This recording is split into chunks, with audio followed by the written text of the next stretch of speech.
আচ্ছা, বেশ বেশ, আমি না হয় চুপ করলাম, এখন আর কিছু বলছি না। ওই নিরামিষ খেয়েই দিব্যি চলবে, তবে তার সাথে আমার একটা শর্ত কিন্তু আছে। আমাদেরকে আজকে একটা ভালো গল্প শোনাতে হবে। আপনি রাজি তো ঠাকুরমশাই? তারানাথ জানলা দিয়ে বাইরের দিকে তাকিয়ে বললেন, এই মহালয়ার কিছুদিন পূর্বেই আমাকে একটি গাঁয়ে যেতে হয়েছিল। সেখানে যাওয়ার পরেই আমার জীবনে এমন এক শক্তির আবির্ভাব ঘটেছিল যা হয়তো পূর্বে কোনোদিনই অগোচরেই আসেনি।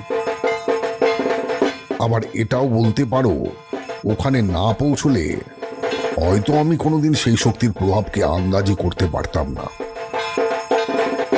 দেবী মা স্বয়ং আমাকে দেখা দিতেন না, এমনকি তার শক্তি সম্পর্কে আমার কোনো ধারণা তৈরি করা সম্ভব হতো না।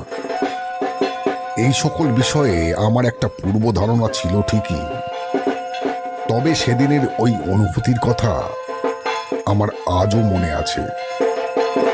এই জীবনে আমি একাধিক চমৎকার ঘটতে দেখেছি, কিন্তু সেদিনের ওই চমৎকারের মধ্যে দিয়ে দেবীর আহ্বান গীতির সূচনা হয়েছিল।